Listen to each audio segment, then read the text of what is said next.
Envision studying your entire life to become a mage only to fall short due to your peasant status. But having been slain and reincarnated, you're given the title of the seventh prince in a prestigious royal family. Now, with all the time and resources in the world, you can put your previous lives' knowledge to the test and let your imagination run wild in this new magical world. The series starts with our MC, kicked to the ground and mocked by noble mages, scoffing at our MC's commoner status. Giving our MC a chance. A soul, Mage steps up, offering our MC a chance to strike them down, but sadly our MC can only muster up a small ball of magic. Our MC recounts how magic is solely defined by which lineage one is born into, and no matter how hard someone works, they can never surpass those born into the correct family. The mage begins casting a spell of their own, instantly incinerating our MC. But our MC can't help but feel joy finally getting to experience what top-tier magic feels like. As a final wish, our MC wishes to be given more time to learn magic. But as his body finally disperses, our MC wakes up in front of several maids, all adoring him. Quickly preparing a spell to defend himself, our MC blasts a massive hole in the castle he's in, all whilst the townsfolk celebrate the birth of the seventh prince of the Saloon Kingdom. Hence our MC's new name is Lloyd.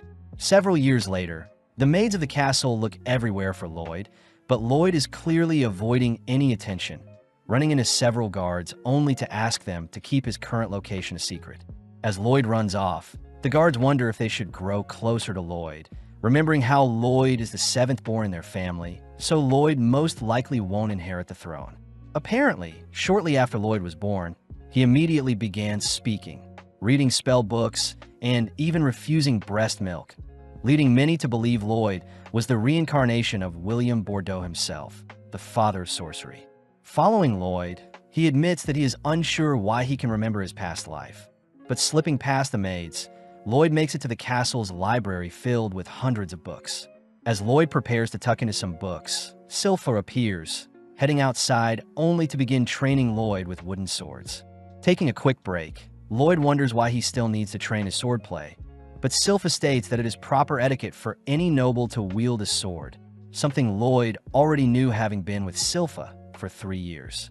Wanting to get the training over with, Lloyd and Sylpha take a stance, both dashing toward each other only to parry each other's slashes.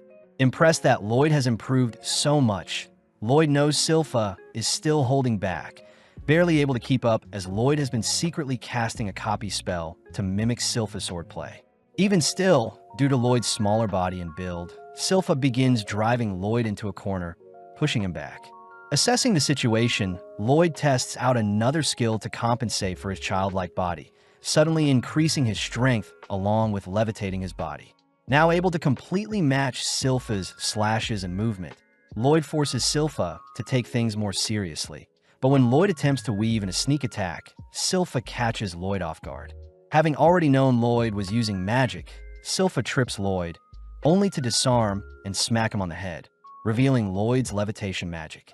On top of things, Sylpha points out that Lloyd's sword had been extended to give him better reach. But Sylpha can't help but be amazed that Lloyd was able to cast 2 spells at once, something court mages struggle to do. As Sylpha hugs Lloyd tight, Lloyd feels lucky that Sylpha didn't recognize his physical enhancement spell nor his copy spell, meaning Lloyd was actually casting 4 spells at once. That evening, Sylpha drags Lloyd with her to take a bath in the girls' bathing area, catching the attention of other maids as they tell Lloyd about a powerful demon sealed away in a book by the name of Grimoire, capable of wiping out their whole town. Sylpha adds that the grimoire is hidden in an underground library, but suddenly the girls find it adorable Lloyd is acting strange, all fighting over whose bed Lloyd will be sleeping in tonight. Sneaking off, Lloyd grows intrigued by this hidden library, sneaking around at night with a concealment spell. Easily sneaking past the guards in front of the forbidden library, Lloyd manages to break the powerful seal keeping people out, amazed to see the vast library still standing. Taking a look around, Lloyd begins reading some books, suddenly spotting books in particular begin to float around him. Unveiling its dragon head, the book introduces itself as Grimoire, asking Lloyd to unseal it. Knowing Grimoire is the monster Sylpha spoke about, Lloyd grows skeptical seeing Grimoire offer Lloyd some gold. Inspecting the gold, Lloyd says he knows Grimoire used creation magic along with some dust to make the gold. shocking Grimoire. Hearing that Lloyd plans on strengthening the seal on the demon, Grimoire gets terrified, stating that he has calmed down and no longer wants to wipe out the world, but Lloyd isn't buying it. Desperate, the demon offers to teach Lloyd some ancient magic, but that finally gets Lloyd to listen. Yearning to learn more, Lloyd instantly dispels Grimoire's current seal, surprising the demon as he fires off a devastating ancient spell at Lloyd, shredding the surrounding library. As the smoke clears, the demon is horrified to see Lloyd has erected a perfect barrier, a spell that consumes and nullifies Grimoire's volley of ancient spells. Getting hot and steamy, Lloyd reaches out to the remaining residue of ancient magic around his barrier, allowing the magic to tear away at his finger as Lloyd begs Grimoire to show him more. Pissed, Grimoire duplicates his head, beginning to cast a dual spell, but once again Lloyd's barrier perfectly blocks it. Inspecting the spell, Lloyd knows that such a spell can only be cast by demons with two mouths, but it's simply an advanced version of the same spell from earlier. Terrified at Lloyd's capabilities, Grimoire attempts to flee, but Lloyd has preemptively constructed barriers to keep anything else from being destroyed. Trapping the demon in one of his barriers, Lloyd lets loose a fire spell of his own, burning up the demon all whilst trapped in one of Lloyd's barriers. After a while, Lloyd realizes that Grimoire is still alive, asking Grimoire to wait as Lloyd reverts all the damage done to the library. Amazed by Lloyd's amazing feats, Grimoire decides to call Lloyd Master, but Lloyd is more curious as to why demons can't be slain with magic. Seeing as he is no match, Grimoire offers to be Lloyd's familiar, only to transform into a cuter form. Offering to sit inside Lloyd's pocket, Grimoire takes the chance to dive into Lloyd's mind, mortified by the dense mana a mere child has. Knowing that he stands no chance, Grimoire asks to be called Grim, choosing to obey Lloyd's every command for now. Several days later, a blonde boy suits up like normal, heading through the mansion only to enter the library. As Grim hides, Lloyd greets his big brother Albert, both heading outside to see Albert training. Casting a small spell, Albert knocks down his target flawlessly, something Lloyd expected since Albert is the second prince, both smart and physically capable. Seeing as Albert wants Lloyd to show off what he's got, Lloyd gladly obliges, but not wanting to draw too much attention, Lloyd states he'll only graze the targets. Firing off multiple spells, Lloyd successfully tricks the onlookers into believing Lloyd isn't as competent as Albert, but Lloyd is more curious about adding spin to each of his magic spells. With Albert briefly glaring at Lloyd, Albert asks that Lloyd use the training area as he likes, heading elsewhere with his party. Now alone, Lloyd gets excited, wanting to mimic Grim's dual incantation with two heads.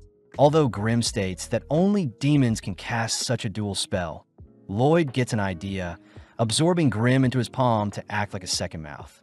Impressed that Lloyd knew of such a technique, Grim and Lloyd begin chanting simultaneous spells, but Grim instantly gets freaked out not recognizing the spell Lloyd is chanting.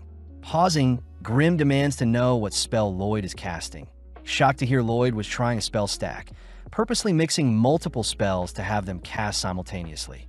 Hearing that Lloyd was trying to stack on 100 spells at once, Grim yells that only 2 to 3 spells can be stacked, otherwise the incantation would take too long. Understanding the situation, Lloyd takes over Grim's mouth, both taking a deep breath only for both mouths to begin chanting powerful spells.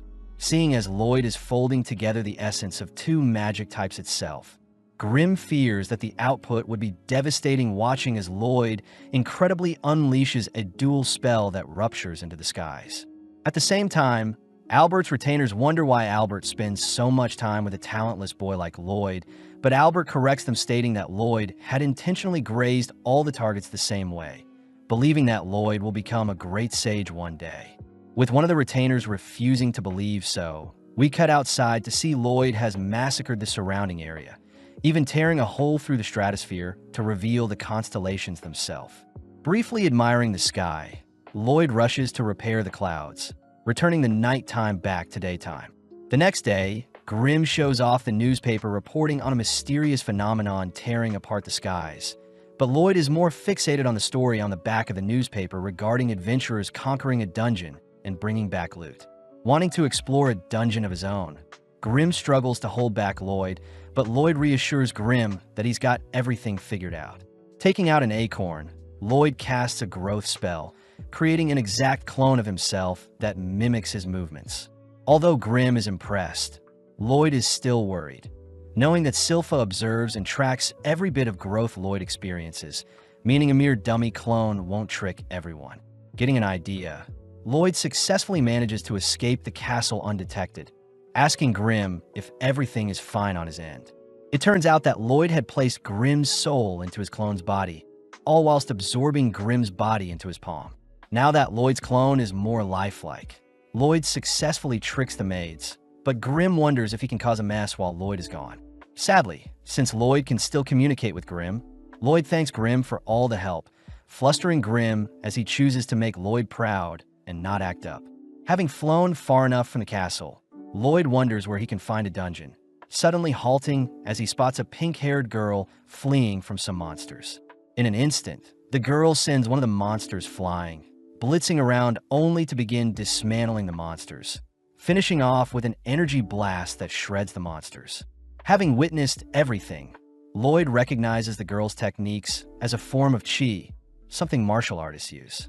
Having detected Lloyd, the girl calls Lloyd to show himself, but when Lloyd hesitates, the girl marks Lloyd as an enemy, rushing to his location. Not wanting to unveil his identity as the seventh prince, Lloyd manages to come up with a disguise, created using Lloyd's current looks and Albert's physical structure. Lloyd takes on the name of Robert, learning the girl's name is Tao, but Tao is revealed to have fallen for Lloyd's disguise. Having been locked away due to her training, Tao states that she'll make Robert her boyfriend no matter what, agreeing to accompany Lloyd into a nearby dungeon, since she is a B-ranked adventurer. Upon entering the dungeon, Tao begins carving through the monsters to impress Lloyd, but sadly Lloyd is more interested in the shiny ores nearby. Venturing deeper, the two strike up a conversation, learning that Tao had been traveling alone for a while. Whipping up a quick meal, Lloyd asks about Tao's chi techniques, surprising Tao since chi is very similar to mana, as chi circulates based on breathing techniques. Tao takes the chance to flirt with Lloyd, but gets surprised seeing Lloyd beginning to breathe strangely, realizing that Lloyd is trying to mimic her chi breathing. Warning Lloyd against it, Tao can't help but notice how stern Lloyd is about learning chi breathing, agreeing to teach Lloyd anything she knows, which earns her a smile from Lloyd. At the same time, Grimm can't help but giggle at how vast Lloyd's obsession with magic is, suddenly realizing that Silpha has appeared. Back in the dungeon, Tao shows off a chi blast, easily destroying the boss of the dungeon only to point Lloyd to the final treasure chest. Lloyd grows curious as to the overall build of the treasure chest itself, something Tao finds adorable. But on top of things, Tao notices Lloyd's breathing has grown stable, celebrating as Tao has finally found a perfect match that her family has to approve of. Finally opening up the chest, a mysterious blade appears, cutting down on Tao, but Lloyd manages to read the attack, pulling Tao aside. As a pool of darkness spreads from the chest, a lich appears, exciting Lloyd as a more worthy dungeon boss has arrived. Exuding a cold aura, Tao begins to panic, asking Lloyd to leave the dungeon first. But when Lloyd refuses, Tao has no choice but to forcibly push Lloyd out of the dungeon. Evading the creature's strange magic, Tao states that a lich is a creature even A-ranked adventurers struggle with. Therefore, she plans on stalling the creature long enough for Lloyd to escape. Flying through the air, Lloyd is sad as he wanted to watch the lich in action, but erecting several barriers, Lloyd halts his movements. When Lloyd asks for Grimm's advice, Lloyd notices Grimm is barely responding, begging Lloyd to come home.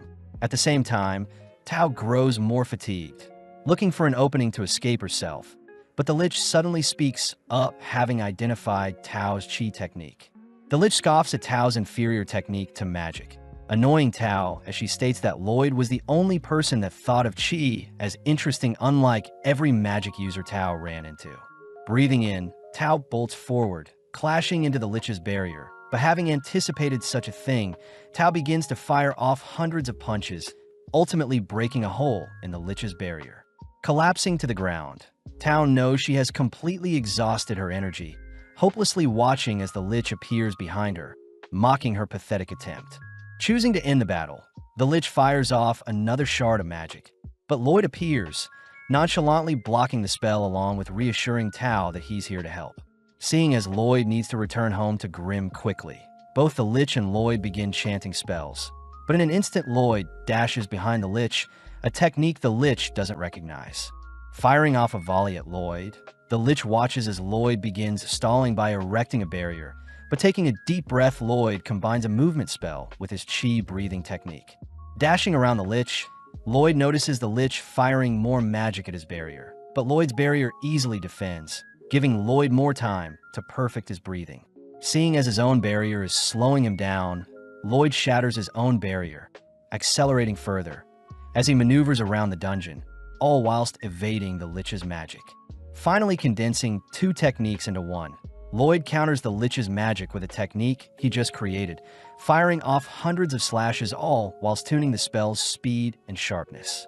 Terrified to see a mage using chi, the Lich attempts to hold on, but seeing Lloyd's technique shredding his spells, the Lich is forced to project a barrier, but Lloyd's technique cuts clean through both the barrier and the Lich itself. Dazzled by Lloyd's show of strength, Tao and Lloyd finally claim the dungeon's treasure, disappointed to see a mere rusty blade infused with mana as their reward. Out of nowhere, the dungeon begins to crumble, beginning to retract the treasure chest, leaving Lloyd and Tao to keep the old blade only. Wanting to inspect the treasure chest itself, Lloyd sticks around to take the chest as well, but they are both forced to escape before the dungeon closes. Outside, Tao asks about Lloyd's new technique he created, something Lloyd isn't sure of himself, but Tao recognizes it as a secret chi technique she has only heard of in tales. As Lloyd flies off, Tao promises to grow stronger so that Lloyd can finally pay more attention to her. But Tao forgets to ask where she can find Lloyd. Flying through different regions, Lloyd finally returns home, spotting his clone all beat up. Grimm reveals that Silpha had asked for a sparring match like usual, but grew disappointed seeing how weak Lloyd's clone had gotten, beating his clone senselessly. Showing off the dungeon's knife to Grimm, Lloyd douses the knife with hot water, only to scrape off a layer of mana essence. Lloyd explains the mana essence is used to enchant any weapon, with the dungeon blade in particular being enchanted with a power booster. Placing the mana essence into a flask with water, Lloyd shakes up the flask, only to cast a purification spell in order to extract the ingredients of the mana essence. Revealed to be a mixture of oil, silver, and hematite, Grimm recognizes the ingredients as materials from a monster core, giving Lloyd the idea to create more essence since he had retrieved the dungeon's core in the form of the treasure chest. Needing silver, Lloyd rushes to ask his father, King Charles, for a bag of silver coins, only to begin melting the silver down. Next, Lloyd spars with Silpha for a wager, managing to catch Silpha off guard with a sneak attack combined with some magic, but Silpha had reacted fast enough, appearing from one of Lloyd's creations, only to defeat Lloyd. Even after losing, Silpha agrees to give Lloyd the jar of oil he had asked for, scaring Grimm as Silpha was even able to defeat Lloyd with her pure swordsmanship skills alone. With all the ingredients needed, Grimm and Lloyd complete the mana essence, rushing to Albert to ask for a weapon to enchant. Seeing as his adorable Lloyd is requesting something of him, Albert asks for his knights to hand over their weapons, all immediately offering Lloyd all their weapons to enchant. The knights know that enchanting weapons usually go horribly, all bidding their precious swords goodbye as they have no faith in the 10-year-old Lloyd to enchant their weapons. But having heard all of the knights mocking his master, Grimm gets fired up to prove the knights wrong. As Lloyd begins layering on 2 to 3 enchantments, Lloyd unfortunately shatters the first blade, being too weak to withstand Lloyd's enchantments. Soldiering on, Lloyd works through the night, only to report to Albert that he managed to enchant 50 out of 120 swords, frightening Albert as even the greatest enchanter has only a 10% success rate. Inspecting the blades, one of the knights refuses to believe Lloyd enchanted the blades, but when the knight goes to sheath his blade, his holster is suddenly cut into 2 by the newly enchanted sword.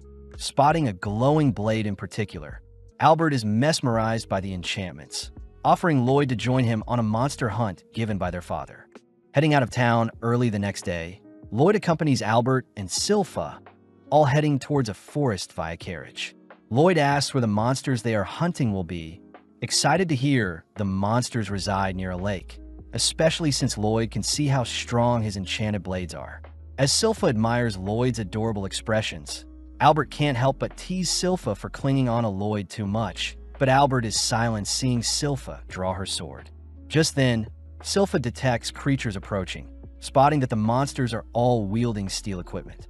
Pumped up, the knights protecting Lloyd and Albert all rush into formations, ready to test out their new enchanted gear. All whilst Grim spots Lloyd using a cheap breathing technique to detect all objects in his surroundings. Plus, Lloyd always has his barrier spell ready to protect himself. Seeing the knights engage the monster, the knights flawlessly cut through the creatures, all thanks to Lloyd's enchantments.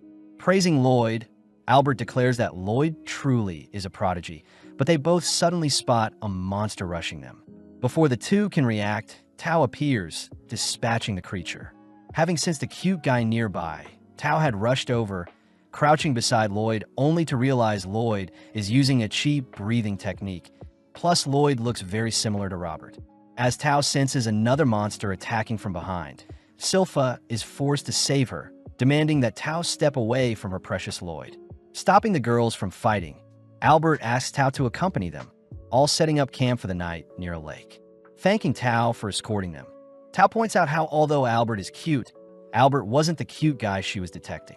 Hiding from Tao, Lloyd realizes it's his chi breathing that may blow his cover, choosing to lay low and hide in his tent for the rest of the night. But Lloyd suddenly realizes that Silpha was changing in his tent. Demanding to know why Silpha is sharing a room with him, Silpha states that she is the only person that can protect Lloyd, trapping Lloyd between her thighs. Entering the tent, Tao is flustered seeing Silpha pinning Lloyd down with her body, swiftly evading a dagger thrown by Silpha. As the girls begin to bicker and argue, Lloyd manages to sneak away, but Albert teases Lloyd for attracting so many girls. Albert points out how Silpha has changed a lot ever since she started looking after Lloyd, shaking as he remembers something. But at the same time, Silpha and Tao beat up the knights watching them arguing. As Silpha puts on some clothes, Tao says she has been hired to fix up a nearby shrine, but before Tao can leave, a monster appears smashing up a portion of the campsite. As everyone prepares to engage the creature, they all recognize it to be a bear wolf. But as the knights begin attacking the creature, Grim is seen acting weird due to the broken shrine nearby. As Tao distracts the creature, she buys enough time for Albert to draw his sword, suddenly casting an infernal spell that incinerates the wolf in one shot. Surprising everyone, they all thank Lloyd for Albert's newly enchanted sword, but Grim finally remembers that the nearby shrine used to seal a powerful demon. As the smoke clears from Albert's explosion, the corpse of the wolf, along with various other monsters, suddenly appear, giving rise to Demon Pazuzu, who had been hiding in the wolf's mouth. Pissed that people are slaying its servants, Pazuzu has its monsters attack, but Albert soon realizes the monsters have insane regeneration. Lloyd asks if Grim and Pazuzu are friends, but Grim says they aren't, uttering that Pazuzu is puppeteering the monsters with its dense mana along with regenerating their wounds. Intrigued, Lloyd asks Grim to teach him the same mana transmutation technique as Pazuzu. But at the same time, Pazuzu begins insulting the humans for losing slowly at the hands of his beast army. When Pazuzu begins to insult Lloyd, Silpha suddenly snaps, asking Lloyd to remain hiding. With Silpha's terrifying aura erupting, Silpha is offered a role to join Pazuzu's servants. But Silpha scoffs at the idea of serving a disgusting creature, declaring she'll slay Pazuzu. Giddy, Pazuzu reminds Silpha that the monsters will continue to heal as long as he channels mana into them. Seeing Silpha shake, Pazuzu suspects that Silpha is able to sense its vast mana pool, but Silpha instead mocks Pazuzu's stinky breath. Annoyed, Pazuzu rushes Silpha with his wolf servant, but in an instant Silpha severs the wolf's legs before it could do any harm. As Pazuzu begins to regenerate the wolf's legs, Albert and the others realize the monsters have stopped moving entirely, reasoning that Pazuzu can't control the creatures whilst it's prioritizing healing itself. Off to the side, Grim points out that transmuting mana is quite difficult since the mana needs to be correctly tuned to fit the intended target. Surprisingly, Lloyd manages to transmute a flower with his mana, even matching the color and scent of the flower. Out of nowhere, Silpha slams Pazuzu and his servant to the ground, picking up one of Lloyd's enchanted swords, admiring how finely enchanted the blade is. only to prepare to finish off the demon. Pazuzu is weirded out by how Silpha is acting, beginning to encircle Silpha, all whilst choosing to insult Lloyd in order to get Silpha to drop her guard. Seeing an opening, Pazuzu manages to clamp on his Silpha with his wolf servant. But Silpha has used the opportunity to get close to the demon, revealing her dual sword techniques that shreds the bear wolf along with Pazuzu's body from the inside. Continuing to hack away at the demon, Silpha begins ramping up her speed to ensure Pazuzu is defeated. But Lloyd takes the chance to memorize Silpha's body shape with his new transmutation skill, all whilst Silpha coldly marches towards the demon, preparing to take its life. Glaring at the demon on its knees, Silpha watches as Albert and the others take down the remaining beasts, all staying vigilant until Silpha slays Pazuzu. Out of nowhere, a potent smog fills the air, bringing all the humans to their knees as Pazuzu seems to have evolved. Pazuzu states that he had escaped his 100-year seal finally, annoyed that all his hard work nurturing his servants have all gone to waste. With a single slap, Pazuzu knocks Silpha back, all whilst Albert helplessly watches. As Silpha struggles to breathe, Pazuzu flies in for the final blow, but Tao intercepts the attack, revealed to be unaffected by the smog. Seeing Silpha finally collapsing due to Pazuzu's smog, Tao stays alert, barely able to detect Pazuzu appear behind her. As Tao throws out a kick, she ends up getting snatched up from the feet and punched, but Pazuzu wonders why Tao is unaffected by his smog. Seeing Tao breathing weirdly, Pazuzu realizes Tao is using a strange breathing technique, but forcing herself away from the demon. Tao is forced to kick and blast Pazuzu away, swiftly stabilizing her breathing, but suddenly realizes a monster has snuck up on her. Barely able to stop the jaws of one of the beasts from clamping down, Tao watches as Pazuzu rises back up, emitting its smog as it demands Tao serve it. Seeing her life flash before her eyes, Tao manages to survive Pazuzu's aura, declaring that her savior will arrive soon. Having heard enough, Pazuzu's servant bites down on Tao, prompting Pazuzu to head over to retrieve Silpha's unconscious body. Declaring that he'll make Silpha his slave, Pazuzu reveals that he had slayed his servant's parents, only to have the monsters believe Pazuzu was their original parents, something Lloyd states is terrible. Realizing that Lloyd is unaffected, Pazuzu demands to know who Lloyd is, spotting Grim, a fellow demon who is serving a mere child. Before Grim can warn Pazuzu of Lloyd's abilities, Pazuzu sends his servants to attack Lloyd, but seeing as this is the perfect chance, Lloyd begins transmuting his mana. Creating the picture of a field of flowers, Lloyd manages to calm the beasts, briefly cuddling with them only to retrieve the unconscious Tao, covering her up with his jacket. Impressed to see Lloyd as a competent mage, Pazuzu tries to order his servants around, but the beasts instead turn their fangs onto Pazuzu, tearing away at the demon that killed their parents.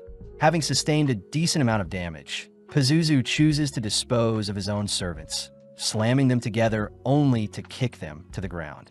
Seeing Pazuzu harming his own servants, Lloyd wonders why demons can't be defeated with magic. Something Grim mentions is probably since it's never been done before.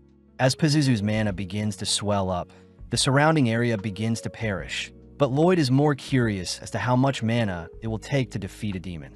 Revealing his own mana pool, Pazuzu suddenly freezes at the sight of Lloyd's mana, something Grim knew Lloyd was concealing and is the reason Pazuzu's smog didn't affect Lloyd whatsoever. Finally able to let loose, Lloyd attempts to trap Pazuzu in a barrier, but Pazuzu barely manages to escape. Realizing that Lloyd is attempting to cage him, Pazuzu attempts to flee, but Lloyd is dead set on trapping Pazuzu with his barriers.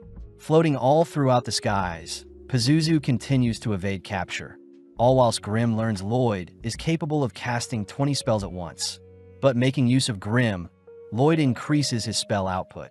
Seeing as there are no escape routes in the skies to flee, Pazuzu dives into the sea, terrified to see Lloyd is still hunting him down in the water. Proud of himself, Pazuzu manages to hold out, believing that he's finally escaped, but as he breaches the water's surface, Pazuzu realizes Lloyd had been toying with him this entire time, having been trapped in one of Lloyd's larger barriers. Attempting to find a way out of Lloyd's cage, Pazuzu refuses to be one of Lloyd's lab rats. But Lloyd is confused at how hypocritical Pazuzu is, seeing as Pazuzu had used his servants as lab rats. Seeing Lloyd prepare multiple spells, Pazuzu begins begging for his life. Making use of the strongest fire, wind, earth, and water spells, Lloyd forms a 100-length sequence incantation, boosting the spell's cast time by threefold, only to surround Pazuzu with his incantation. Unleashing his incantation, Lloyd proudly claims that he is currently casting 240 spells per minute, but not even 5 minutes later, Lloyd is forced to halt his incantation. Seeing Pazuzu drained, Grimm points out that magic to demons is like light and sound to humans, and overwhelming a human with light and sound will drain them, just like what Lloyd did to Pazuzu with his magic. Seeing as Pazuzu has completely given up, Lloyd focuses on Albert and the others who have begun to wake up, rushing to their side to explain what transpired whilst they were asleep, all whilst Grimm and Pazuzu have a chat. Grimm advises that mages that have the most fun will ultimately live the longest, something Pazuzu also realizes as he finally passes away. Seeing the ashes of Pazuzu, Grimm takes the chance to absorb what remains, able to restore a fraction of his original form, what was lost. Back with Lloyd, Lloyd seems to have convinced everyone that a powerful mage by the name of Robert defeated the demon, exciting Tao as she demands to know where Robert is. As the gang return to report their hunt to the king scolds Albert for not being more prepared for the monster hunt, wondering where Robert and Tao are, wanting to reward them. Sadly, Albert reveals that Robert was never seen by anyone. As for Tao, she ran off in search of Robert. Changing topics, Albert asks for his father to consider Lloyd as a possible candidate for the throne, stating that Lloyd's genius with enchantments may prove fruitful for a ruler. Impressed to hear his seventh son is so gifted, the king asks if Lloyd would join his brothers to fight for the throne, but Lloyd flat out rejects the offer. Later that day, Lloyd is seen playing with a fluffy beowulf, having followed Lloyd home from the forest. Grimm begins to get jealous seeing how much Lloyd is admiring his new pet, choosing to fluff himself up to get Lloyd's attention. Seeing as Silpha is approaching, Lloyd quickly stuffs Grimm inside the beowulf's fur, only to tell Silpha that his new pet will be called Shiro. As Silpha and Lloyd brainstorm tricks they can teach to Shiro, Albert and the king both chat about Lloyd's future, both expecting great things from Lloyd. Getting to work, Lloyd manages to teach Shiro basic tricks, but wonders how he should train Shiro to execute more tougher actions. Having tried to infuse his mana with more specific commands, Shiro unfortunately isn't able to understand Lloyd's complex task, prompting Lloyd and Silpha to wonder if there is a monster expert that can help. With them both suddenly remembering Princess Elise, they all head over to her garden tower. Grimm learns that Elise is the 6th princess of Saloon, being Lloyd's older sister by 3 years. Out of nowhere, Elise pounces on Lloyd, wrestling him only to give him a greeting smooch. Seeing Lloyd knocked out, Eris, Elise's maid, reprimands Elise for going too far with Lloyd. Turning to see Shiro, Elise can't help but cuddle with the adorable creature, but seeing this, Lloyd asks if Elise can show off one of her own monsters.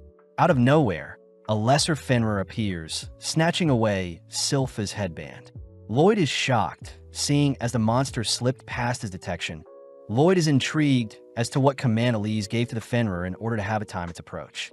Asking for Elise to teach him all she knows, Elise gladly obliges, revealing that a deep bond with any animal will involve lots of love.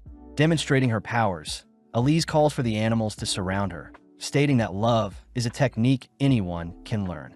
With Elise sending her animals to tease Silpha and Eris, they all suddenly spot Lloyd is calmly taming some animals of his own. Having not considered using love before, Lloyd begins to think of how he should love Shiro, all while Silpha dreams of the day Lloyd shows affection for her. Reconstructing Elise's taming technique, Lloyd notices that Elise had channeled mana into her animals via her head, allowing her to communicate with nothing but thoughts. Trying it out, Lloyd manages to establish a connection with Shiro, having him run circles only to leap into the air. Happy to see it worked, Lloyd and Shiro cuddle for a bit, all whilst Eris praises Lloyd for replicating a monster tamer's technique.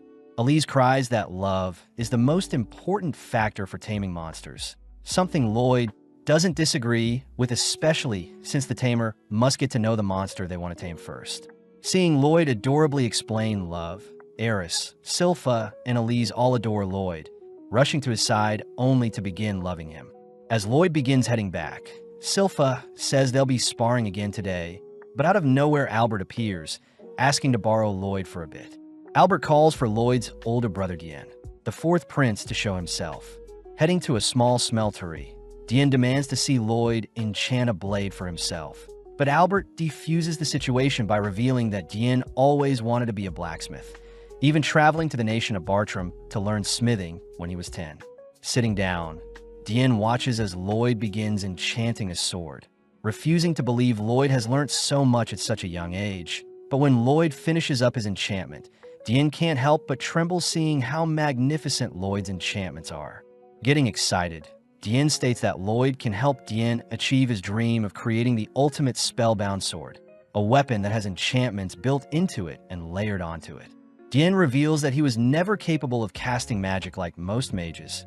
Therefore, Dien wants even normal humans to wield magic when they swing a spellbound sword around. Only interested in the production process of a sword, Lloyd agrees to help Dien out, both getting to work as Dien sets the goal of creating a sword that can shoot fire. First, Dien heats up a piece of steel, asking Lloyd to first layer on a fraction of the fire incantation, but the steel immediately shatters.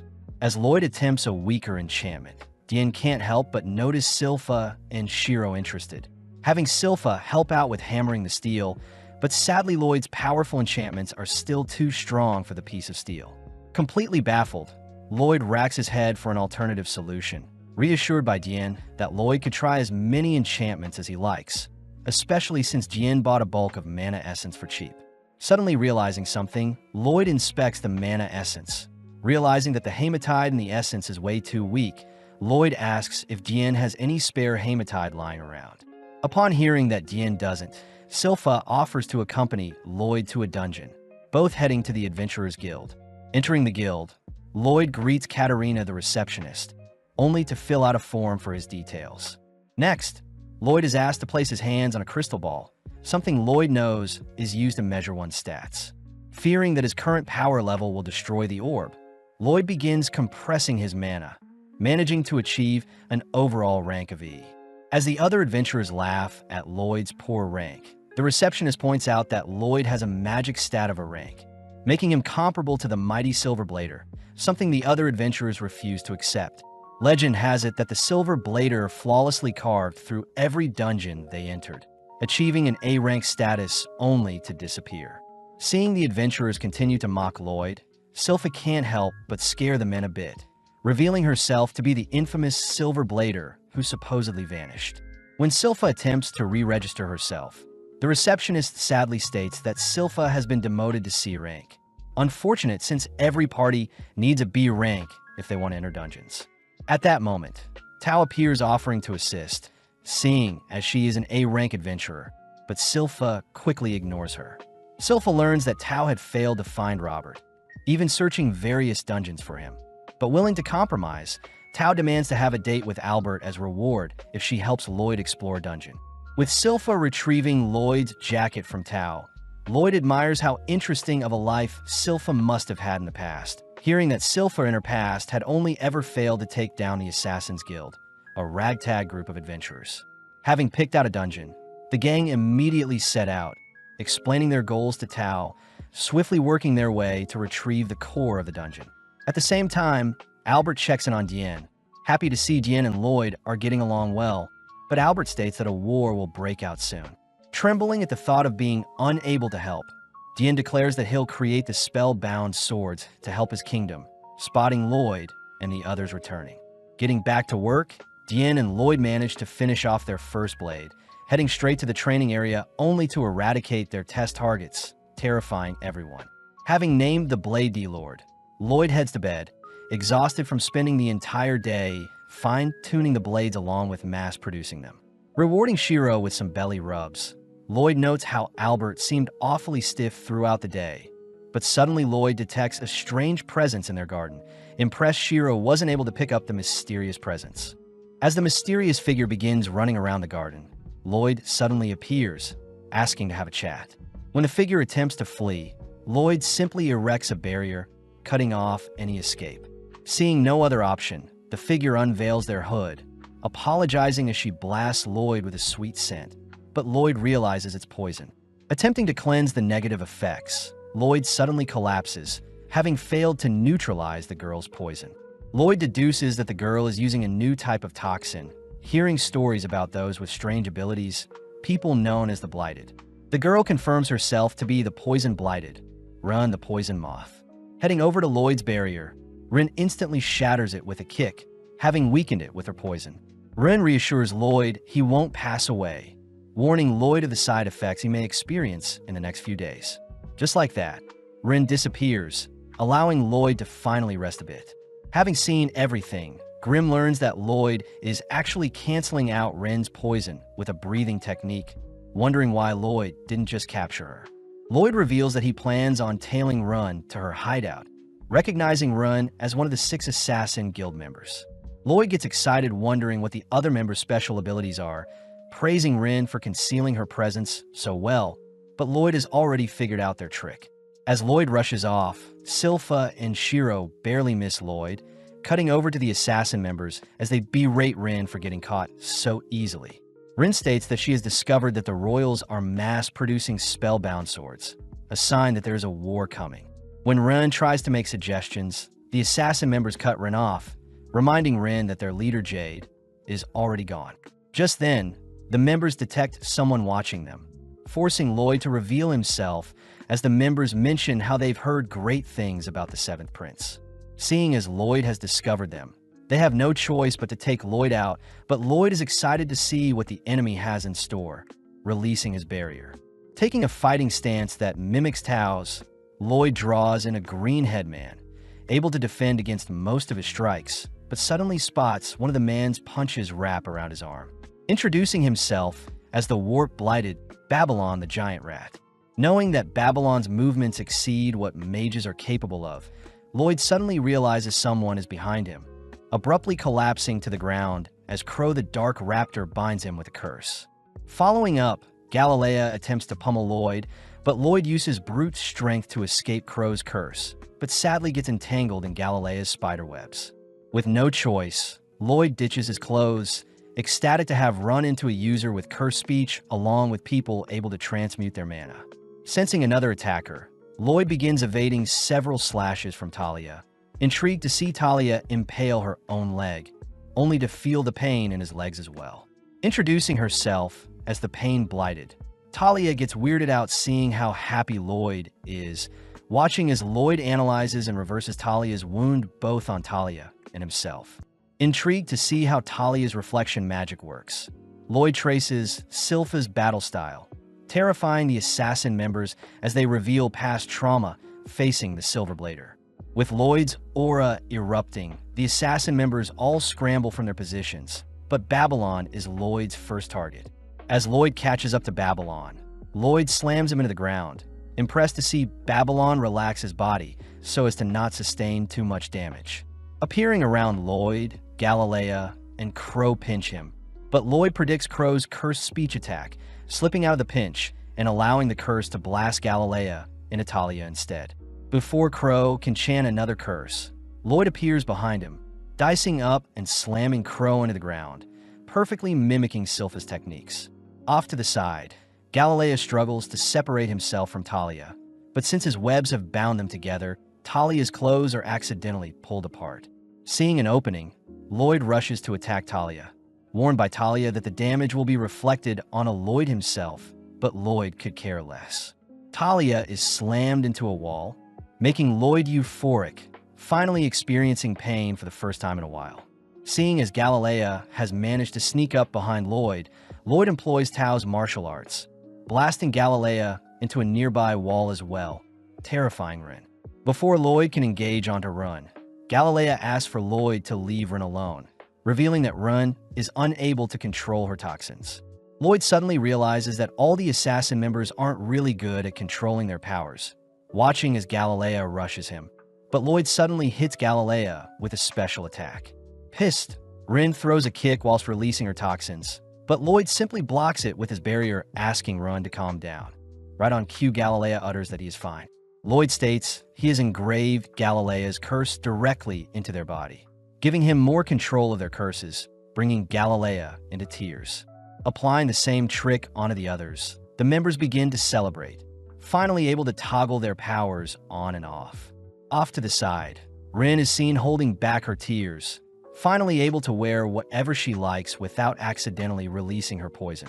Seeing the others taking care of Lloyd, Rin reminds everyone that Lloyd and his family are producing weapons to spark a war, but Grimm brushes them off as mere rumors. Before Grimm and Rin can bicker some more, the others mention how they should at least tell Lloyd about their past, revealing that they have a leader by the name of Jade, known as the Phantom Blighted and has the ability to teleport. Flashing back, one day Jade had reappeared out of nowhere, having been teleported to Egypt, but had finally made it back to their hideout. Jade shows off their new guild emblem, stating that their Assassin's Guild will take the jobs normal adventurers wouldn't, and upon completion, they'll leave behind their emblem to prove to the world they can operate in society as well. Before Jade can add anymore, he is teleported away, but around the same time the Assassin's Guild found out that the Warlord of Lordist was preparing for a war. Out of nowhere, a mysterious envelope appears, but before the contents is revealed, we cut to several moments later where Silpha and Shiro have busted into the Assassin Guild's hideout. Seeing as Lloyd has left behind a letter, Silpha reports her findings to Albert, who holds back his anger, fearing that the Assassin's Guild has kidnapped Lloyd and brought Lloyd to Lordist. Worst of all, Silpha shows off the sticky clothes Lloyd had left behind, horrifying everyone as Albert and Silpha both declare they'll wage war if it means Lloyd will return safe. Cutting back to when the envelope appeared, Galilea reads that Jade had officially overthrown the rulers of Lordist, making the assassin members celebrate. But inspecting the letter himself, Lloyd can't help but smirk. Immediately heading out, Lloyd sends everyone flying with him towards Jade's location. But we learn that Galilea and Run had asked if Lloyd could help Jade fix his teleportation curse as well. But Lloyd points out that Jade no longer needs his help, since the letter seems to have been perfectly teleported to their location. Lloyd knows that teleportation magic itself is very rare, especially being able to control it, making the members wonder if Jade was lying about his curse this whole time. Regardless, Rin says she still wants to reunite with Jade, exciting Lloyd as he says he'll accompany them. Seeing as Run is starting to doubt Jade, Lloyd cheers Rin up, making Rin's heart flutter a bit. Having been flying for only 10 minutes, Lloyd is forced to stop, realizing that everyone is dizzy, but seeing as they need food, Rin runs off into the woods to catch some food. Babylon reveals that Rin grew up in the forest, wanting to show off her skills to Lloyd, but Rin is revealed to have a tragic past, having accidentally slayed her own parents with her poison. It was then when Jade took her in and introduced her to everyone, all agreeing to help raise Run as one of their own. As the gang spend time designing clothes to neutralize Rin's poison, Rin couldn't help but break down, finally finding a family she can rely on, and even considering Jade as her big brother. Hearing such a wholesome story, Lloyd says he really wants to meet Jade, surprising Grimm. Right on cue, Rin returns, whipping up a dense stew, terrifying everyone as they wonder if a prince like Lloyd should be fed such a food item. Surprisingly, Grimm and Lloyd devour the stew, prompting everyone to join in, enjoying the meal like a family. Flashing back, there was a day when Jade had announced their guild members were all getting bounties, exciting everyone as they're finally being recognized as actual people. Seeing everyone celebrating, Jade reveals that he is actually the third prince to the Lordist family, adding that his family are diabolical people who all fiend for war. Jade mentions how he had planned to use the Assassin's Guild as a tool to stop his family from inciting war, but seeing as his members are all calm, Jade wonders why they're not angry at him. The members all remind Jade that they all have hidden pasts as well, therefore they don't really care what Jade's intentions are, as long as Jade remains a family member with everyone. Impressed to hear his guild members are willing to commit crimes for him, Jade states that he must claim the throne by himself, not wanting his assassin members to have to dirty their hands. Jade admits that he may never return, but he promises he'll one day claim the throne for himself and finally grant all outcasts a place to stay. Walking the final steps towards Jade's manor, the gang point out how adorable Lloyd is when he is asleep, all reasoning they should go on ahead and leave Lloyd behind, not wanting Lloyd to get caught up in their own personal drama with Jade. Hearing this, Grimm offers to accompany them, knowing that Lloyd can easily fend for himself. Upon climbing the castle walls, The gang are surprised to see a party set up for them, just like what Jade had promised in the letter.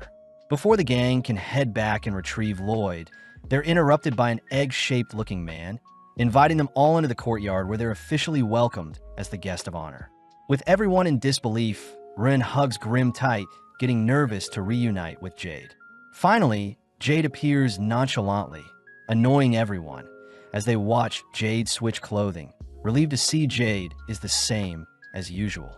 Pushed forward, Ren struggles to express all the emotions bottled in her head, but seeing as everything is fine, Grim begins flying back to Lloyd. Out of nowhere, the surrounding attendees transform, all whilst Jade orders everyone to bow down, terrifying the assassin members as they wonder how Jade has Crow's cursed speech. Not to mention it's way more powerful. When Ren demands to know what is happening, Jade simply offers the assassin members to the other attendees, allowing the attendees to do what they please with the assassin members. Blasting Jade with a beam, Grim cries for everyone to run, but before Grim can do anything else, Jade teleports behind him, kicking and blowing Grim away. As Jade changes his clothing, we cut to Lloyd, who has finally awoken, spotting a beaten-up Grim beside him. Grim struggles to explain the situation to Lloyd, all whilst the assassin members realize the attendees before them are actually demons from the Netherworld. Appearing beside the members, Jade reveals that he too is being controlled by a demon, Geesearm, the catastrophe from the Netherworld. Geesearm reveals that Jade is no longer alive, having struggled to hold on, but eventually Jade was forced to relinquish his body. Hearing all of this, the assassin members get pissed, preparing to unleash on a Geesearm. But Geesearm continues to reveal all the torture methods he performed on Jade in order to ensure Jade's mind would never recover. As the demons begin begging for a body of their own to inhabit, Geesearm warns his minions that Ren's body is quite poisonous, but Geesearm suddenly notices a strange marking on Ren's body. Unable to recognize the spell from Jade's memories alone, Geesearm uses his cursed speech, demanding Ren explain where she got the marking, but Ren bites her tongue to silence herself. With Geesearm cursing Ren to sell out the person that placed the spell on her, Ren fights for dear life, suddenly watching as Lloyd's barriers surround all the assassin members, only for an incineration ray to light up the surroundings. With the ray tearing a massive hole in the castle's courtyard, the assassin members look into the skies, only to spot Lloyd triumphantly appear to even out the playing field. Having scared the demons back into their bodies, Lloyd checks on the others, only to choose to heal Ren's tongue. Lloyd starts by ordering the assassin members to run, knowing that Geesearm is solely after their bodies. As the demons wonder if their master had been killed, Geesearm nonchalantly teleports behind them, ordering his minions to chase after the assassin members, but Lloyd simply blasts the demons to stall them.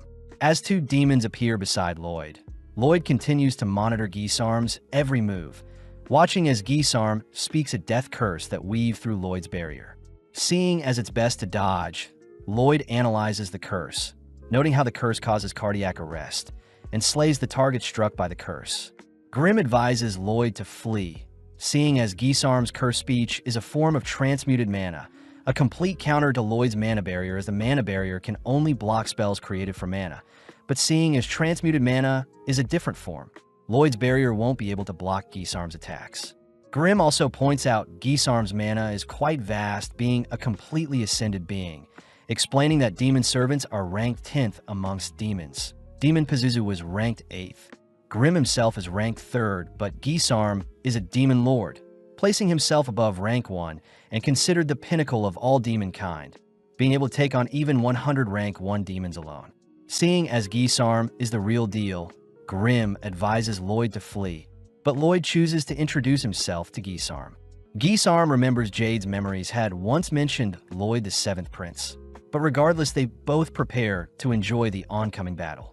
Grim continues to beg Lloyd to flee, stating that any mana attack will barely scratch a behemoth like Geesearm. But making the first move, Geesearm fires off a small projectile, instantly shattering 2 layers of Lloyd's barrier. Geesearm grows excited, choosing to fire off a volley of spears that chase Lloyd throughout the castle. As he racks his brain for a solution, Geesearm suddenly appears above him, kicking Lloyd towards his volley of spears, but barely thinking quick enough, Lloyd conjures a stone golem to tank the volley of spears. At the same time, The demons finally catch up to the assassin members, all watching as Babylon scales the castle walls to open the castle gates. Back with Lloyd, Geesarm praises Lloyd for surviving the first wave, beginning to make fun of how weak blighted humans are, to have been born with such immense power but to never know how to control them. Geesar mentions how Jade's teleportation powers called to him, wondering why blighted humans struggle to live amongst humans when they can offer up their bodies to demons who can make full use of blighted cursed bodies. Seeing as Lloyd is speechless, Geesarm warns Lloyd to prepare himself, snapping his fingers, only to teleport a spear into Lloyd's body. Knowing that Lloyd won't be able to react, Geesarm continues to skewer Lloyd with his spears, all whilst Galilea webs the bridge they're on to stall the demons. Seeing as the demons are still pursuing them, Crow curses them to fall, allowing Babylon to finally open the castle gate. But seeing as the demons have broken free from the webbing and curse, Talia steps up. Placing the demons in her sight, Talia slashes her own leg, ordering the others to leave without her. Seeing the demons regenerating, Talia simply continues to hack away at her own body, stalling the demons for the others to flee, but unable to leave his family behind. Galilea chooses to shove Crow and run through the gate, closing the gate behind him only to join Talia. Galilea promises to remain by Talia's side all the way to the very end, giving Talia enough courage to sacrifice her life if it means the demons will disappear as well. Seeing the demons attempting to stop her, Galilea holds them off with his web. Watching as Talia cries out, imagining how much pain Jade must have gone through whilst trying to stop Geesarm from invading his mind. As Rin begs for everything to return back to normal, Talia pulls the trigger, all whilst Geesarm mocks Jade's memories of wanting to live peacefully with his friends. Turning to check on Lloyd's skewered corpse, Geesarm realizes he had attacked a stone statue instead, watching as Lloyd appears with a blade aimed at his neck. Nonchalantly teleporting away, Geesarm is amazed to see Lloyd is still standing, but gets thrown off hearing Lloyd wants to move their fight elsewhere. Right on cue, a swarm of fire arrows lay waste to the demons, rescuing Talia and Galilea. As the castle gate is shredded, Albert and the others triumphantly appear, declaring that they'll save Lloyd no matter what. Flashing back, we see Silpha training with her sword, easily carving through training dolls. Unfortunately, the blades Silpha wields bends before she can unleash her full strength, curious as to whether a demon may be able to draw out her full strength. Seeing Albert and the gang have arrived, Ren and the others grow excited, but suddenly Silpha and Albert turn their attention to the assassin members. Demanding to know where Lloyd is, Silpha states she'll decapitate an assassin member for every minute they keep silent, prompting Ren to reveal that Lloyd is fighting someone in the castle. Before Ren can explain who, Babylon reminds Ren that Lloyd wants to keep his powers a secret from his family. So Ren corrects herself, uttering that Lloyd is simply fighting with a very weak person in the castle. Seeing as it's an obvious lie, Silpha prepares to decapitate Ren, but Albert wonders if they should start with an adult first. Seeing as no one believes them, Ren cries that Lloyd is fighting to avenge Jade, one of their family members, but right then a demon rushes Ren. Luckily, Elise and her Fenrir gobbles up the demon, confirming that Ren is indeed telling the truth. Satisfied for now, Albert orders Silpha to go on ahead and support Lloyd, but Ren chooses to cling onto Silpha, refusing to allow Lloyd's true powers to be exposed. Out of nowhere, a volley of spears destroy the bridge the gang are standing on, forcing the demons to swim to land, but the gang realize the demons are trying to trap them from behind. As Albert and the gang rush through the gates, we see Lloyd and Geesarm making some small talk, only for Geesarm to continue pursuing Lloyd with his spears, all whilst Grim wonders why Lloyd is holding a sword. Seeing as Albert and the others are occupying the demons, Lloyd chooses to focus his full attention on Geesarm, all whilst Albert wonders how he can slay these demons. Since the demons are recovering all damage from the spellbound swords, Albert decides he'll have Silpha and Liru the Fenrir deal with them. But at the same time, Silpha tries to order Shiro to jump across the destroyed bridge in order to reach Lloyd. At first, Shiro is hesitant, but seeing as his master is in trouble, Shiro jumps as far as he can, ultimately falling into the water below. Before Silpha can give it a go, the egg-shaped man appears, slashing at Silpha, but Silpha easily defends with her dual blades. The demon is impressed at Silpha's swordplay, choosing to reveal itself as a rank 8 demon, a master of the demon blade form. Back with Albert, he continues to barrage the demons with their fire swords, suddenly realizing a demon has snuck up behind him. Luckily, Babylon appears, instantly dislocating the demon's head, only to introduce himself to Albert. Albert wonders how Babylon can slay the demons so easily, but Babylon reveals that Albert resembles Jade, adding that the demons have robbed the humans of their bodies, meaning the best thing they can do is put their bodies to rest. Respecting Babylon's words, Albert finally unsheathes his magic sword, sympathizing to those who had their bodies stolen, only to release a destructive fire spell that covers the demons in flames. At the same time, Silpha and the egg-shaped demon equally match each other's moves, both unleashing devastating moves that cancel each other out, all whilst the assassin members watch in awe. With both swordsmen taking a break, they both seem to be wounded, but the egg-shaped demon simply regenerates any wounds. Having seen Silpha's swordplay, the demon declares he'll take Silpha's body, switching his stance, only to appear before Silpha, barely able to evade the demon's slash, only to hear that the demon's current body belonged to a skilled swordsman who lived countless years, only to have its body ripped away. Having heard enough, Silpha shows off a new trick, employing the demon's same slashing attack, shocking everyone. Silpha begins mocking the demon for not being able to copy moves like herself, calling for Shiro only to retrieve a blade Lloyd had gifted to her. Cutting back to when Silpha was training, Lloyd had surprised Silpha with a sword, mentioning how the blade is designed to withstand all of Silpha's might. Lloyd states that since demons still rely on a body to exist, a sword that slays the demon's body will still kill the demon. But in some cases, when a demon's regenerative powers is too strong, the demon must be killed with a single powerful strike.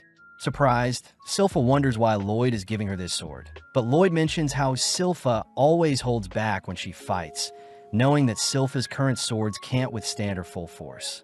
Embracing Lloyd, Silpha declares the sword's name to be Demon Bane, but the egg-shaped demon can't help but mock the sword's pathetic name. The demon reveals that they had planned from the very start to lure Jade along with the assassin members into giving up their bodies, pissing the assassin members off. Having heard enough, Silpha takes a battle stance, forcing the demon to match her energy, but as they both rush each other, in an instant Silpha minces up the demon, ending the duel in a split second. Flashing back, we see Gisarm speaking to Jade before he had passed, wondering why Jade was smiling as he alludes to a person Gisarm should look out for, even during his last breaths. Weirded out, Gisarm had tried scanning Jade's memories, but failed to retrieve all of them, having been locked out by Jade, but nonetheless Gisarm declares he'll first start a war. Back in the present, Silpha heads over to the body of the egg-shaped man, praying for him to rest in peace, but Silpha also watches the assassin members break down crying. Just then, a massive smoke screen appears, cutting to Lloyd, who wonders if it was the right move. Apparently, whilst Lloyd was evading Gisarm's spears, he was attempting to find a solution to deal with the spears, seeing as they move with random patterns and can easily pierce 2 layers of Lloyd's barriers. Next, Lloyd needs to account for Gisarm's cursed speech, noting how the spears can carry the curse with them. And finally, Lloyd needs to be careful of the Shadow Wolf spell, knowing that if he stays still for more than 2 seconds, Gisarm will simply teleport spears to his location and skewer him. Seeing as Gisarm intends on tiring Lloyd out, Lloyd chooses to cast a spell of his own, conjuring an Inferno Golem that attacks Gisarm, but Gisarm simply teleports to evade. With the Golem steaming up the surrounding area, Lloyd deploys his chi detection technique. Annoyed, he has to continue to monitor Gisarm's location. Reminded by Grimm that he needs to keep moving, Lloyd suddenly realizes something, wondering why he wasn't skewered just now. Thinking back to how the letter appeared in their hideout and how Gisarm had lured the assassin members into his domain, Lloyd realizes Gisarm must have vision of his target before he can skewer them. Therefore, Lloyd brainstorms how he can reach Gisarm with his blade. As Gisarm walks through the mist, he suddenly spots Lloyd approaching behind, but surprisingly a swarm of Lloyds have appeared as well, unable to discern the real one. Forced to tank the stabs, Gisarm identifies Lloyd with the real sword, instantly skewering it, only to praise Lloyd for a pathetic attempt. Geesarm reminds Lloyd that he can heal all wounds in an instant and is immune to physical and magical attacks. But Geesarm can't help but get weirded out by all the clones. Realizing that the skewered Lloyd was fake, Geesarm is suddenly struck with a fire spell from behind, only for the real Lloyd to blend back in with the clones, healing back his wounds and replacing his clothes. Geesarm admits he is unable to attack since he's unsure of who the real Lloyd is, but with no other choice, Geesarm chooses to unleash a volley of spears in every direction. Spotting a barrier appearing around Lloyd, Geesarm rushes to crush Lloyd's head, but sadly, it was another clone. Wondering what other tricks is up Lloyd's sleeve, Geesarm watches as various clones dodge and weave, all dashing towards Geesarm, exciting Geesarm as he continues to dispatch the clones. At the same time, Lloyd blends in with the crowd, purposely dropping his barrier and instead concealing his presence with an invisibility spell. It's revealed that the sword Lloyd is wielding was a blade called Spelltaker, a blade that can convert absorbed spells into mana or allows the holder of the sword to analyze spells. Barely creeping past Geesarm, Lloyd manages to slash and analyze Jade's teleportation magic, suddenly falling into the mind that once belonged to Jade, only to realize what Jade had been hiding from Geesarm all along. Dismantling his own clones, Lloyd reveals himself, surprising Geesarm as he eggs Lloyd on. Seeing Lloyd not moving, Geesarm tries taunting Lloyd, but Lloyd refuses to budge. Lloyd explains that demons are born powerful, therefore they'll never get to experience what humans go through, something Geesarm brushes off as Lloyd's boring rambling. Having heard enough, Geesarm teleports in for a killing blow, but Lloyd surprisingly is able to intercept the strike and counter with a punch of his own.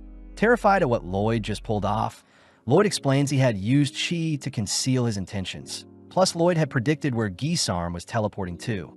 Having confirmed Geesarm's techniques are similar to Crow and Grimm's techniques, Lloyd orders Geesarm to get up. Lloyd takes the chance to ask if Geesarm remembers Jade's last words, infuriated when Lloyd utters that Geesarm will lose. Teleporting towards Lloyd, Lloyd manages to predict Geesarm's movements, intercepting and pummeling Geesarm with various attacks.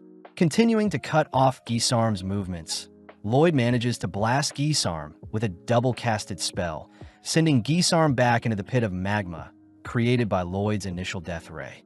Knowing that his body won't recover from magma, Geesarm desperately teleports away, but Lloyd is already there to intercept. Lloyd begins remembering back on the times he spent learning magic, reminiscing on kind, scary, and fun people he met along the way. Seeing Geesarm speechless, Lloyd orders that Geesarm try something new, but seeing as Lloyd wants to see his full power, Geesarm reveals his trump card. Gathering all the mana in the surrounding area, Geesarm reveals his mortal dark sphere, encouraging Lloyd to attempt to block it. As Geesarm releases the catastrophic spell on Lloyd, Lloyd nonchalantly erases it with a wave of his palm, revealing that the spatial class spell, Void, is a similar variation of Geesarm's trump card. When Lloyd had first learned of such a spell, he had experimented with the Void spell in different ways. One way included colliding two voids together, a phenomena that causes both colliding voids to cancel out. Hearing all of this, Geesarm refuses to accept a mere child is capable of demonic-level magic, blinking behind Lloyd only to grab a hold of him. In that moment, Lloyd gives Geesarm a taste of his true mana, mortifying Geesarm and Grimm as they stare off into Lloyd's limitless mana pool. Retaliating with void spells of his own, Lloyd fires them off to hunt down Geesarm, all while Shiro, Liru, and Silpha begin dismantling the remaining demons. Silpha notices that the demons are moving slower than usual, suddenly spotting Rin infecting the demons with her poison. As Albert struggles to see past the mist, he wonders why the sun hasn't risen yet, cutting to Geesarm, who is being absorbed by Lloyd's void spell. Struggling to break free, Geesarm attempts to leave the body behind, but as Jade's body clamps onto Geesarm's demon form, Geesarm realizes there is no escape, desperately impersonating Jade only to beg for his life. Disgusted by Geesarm's pathetic pleas, Lloyd conjures another void to pinch and crush Geesarm, all hearing Geesarm's frustrated cries for help. As Geesarm's presence is completely erased between the two voids that decimate each other, the dark clouds disperse to reveal the long-awaited sunrise, but Lloyd catches a glimpse of what remains from Jade.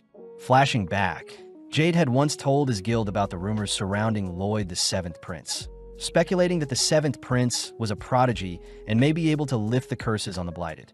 With Rin realizing that Jade's speculations were correct, we cut to later that day, where Lloyd is seen helping set up a burial for the deceased. Grimm is curious as to how Lloyd ended up predicting Gisarm's movements, but Lloyd states that after analyzing Jade's teleportation, it was quite easy to calculate an endpoint for each teleportation. Grimm is amazed Lloyd won the battle so easily, but Lloyd reveals that Gisarm wasn't to be toyed with, as it was ultimately Jade who had deciphered the teleportation spell before he passed, explaining why Jade had warned Gisarm along with the reason why he was smiling before he had passed. All Jade had to do after was to simply wait for the day someone would dive into his memories and make use of the spell's weakness to finish of Gisarm. With Rin secretly listening in to Lloyd and Grimm's conversation, she prepares to thank Lloyd for all he's done, but Albert suddenly appears. Approaching Lloyd, Albert asks if Jade was behind everything, having heard that Lloyd was simply dragged along with the assassin members. Before Lloyd can confirm such a thing, Albert states that the assassin members have been restrained, since they are still criminals who had kidnapped Lloyd, but Albert does utter that their punishment for such a crime will be to serve Lloyd for the rest of their lives. Raising his sword to Lloyd's neck, Albert reminds Lloyd that the assassin members are now an extension of Lloyd and also their family of Saloon. Albert demands to know if Lloyd understands the brevity of such a responsibility, surprising everyone when Lloyd utters he'll uphold their family name to ensure his new retainers are well trained. Satisfied, Albert kneels down, reassuring Lloyd it's okay to ask for help when he needs it. Seeing as everything is settled, Albert takes the chance to give Lloyd a big hug, all whilst Tao arrives, having heard that Lloyd was in trouble. Realizing that she was too late, Tao begins to leave, all whilst Albert chases after her to thank her for fighting off Pazu. With the assassin members being set free, everyone sits down for a tea party. But seeing everyone so stiff, Albert breaks the tension by allowing the assassin members to send Jade off with their own type of celebration.